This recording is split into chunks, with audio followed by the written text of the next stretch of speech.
ఇక వెంకటరెడ్డి గారు నా పేరు తీసుకున్నారు కనుక నేను దానికి పరిమితంగా చెప్పే ప్రయత్నం చేస్తాను. ఎందుకంటే సభను తప్పుదో పట్టించే ప్రయత్నం చేసినారు. ఒకటి మిషన్ భగీరథలో 50,000 కోట్లు తినేశారన్నారు.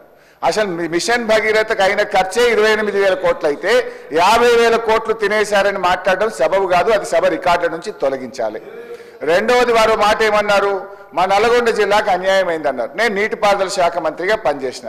సభ అయిపోయినాక నేను ఆయన ఇద్దరం కలిసి సీదా పోదాం, పాండి ఎడికి పోదాం, తుంగతుర్తికి పోదాం, సూర్యాపేట పోదాం, కోదాడ పోదాం.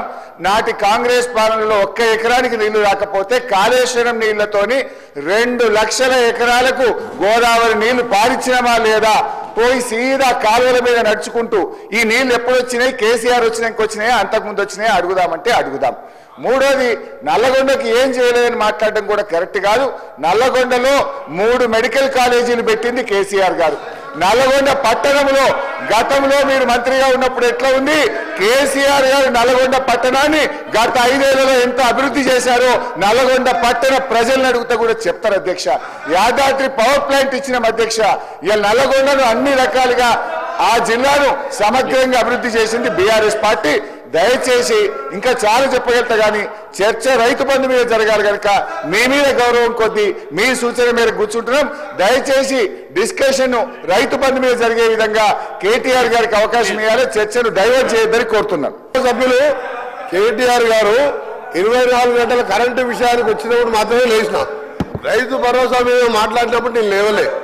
రైతు భరోసా మీద మాట్లాడినప్పుడు రైతు భరోసా రాజశేఖర రెడ్డి గారు, నేను కేటీఆర్ గారు చెప్తున్నా, రైతు భరోసా మీద లేవలేదు సార్. ఇంకొకటి, వారు మళ్ళా సభను తప్పుదో విధంగా హరీష్ రావు గారు నల్గొండ జిల్లాకు Congress party sir Nagarjuna sir ఎవరు కట్టింది సార్? కేసీఆర్ కట్టిండా, వాళ్ళ ఆయన కట్టిండా? ఎవరు కట్టింది సార్? ఏం బాబు ప్రాజెక్ట్ కెనాల్స్ ఎవరు దగ్గర సార్? సూర్యాపేట 2 దగ్గర అంటున్నాడు. మొత్తం అబద్ధం సార్. పోదాం, సూర్యాపేటకి పోదాం. ఎందుకు సార్? సార్ నీ ఒకటే రైతు భరోసా కన్ఫైన్ కానీ ఒకరి సార్ రైతు భరోసాకు కన్ఫైన్ కానీ దాని మీద రైతు భరోసా ఏ విధంగా చేయాలో కేటీఆర్ గారు సలహా ఇవ్వమంటున్నారు. కరెంటు మీద 24 గంటలు అన్నప్పుడు మాత్రం నేను లేచాను. వారు కూడా మీరు సబ్జెక్ట్ డిబేట్ కావద్దని చెప్పండి. మేము అడగ మధ్యలో ఇది రైతులకు సంబంధించి అంటే ఓన్లీ రైతు భరోసా, రైతులకు వేరే సబ్జెక్ట్ మాట్లాడుతూ మేము ఇంపార్టెంట్ చర్చ ఇది డైవర్ట్ అవుతుంది. అవును సార్, మీరు కరెంటు విషయం వస్తే మళ్ళీ వేరే చర్చ పెట్టండి. కరెంటు మీద వేరే చర్చ పెట్టండి. లాగ్ బుక్ లేదో బయట పెడతా నేను. ప్లీజ్ కూర్చోండి.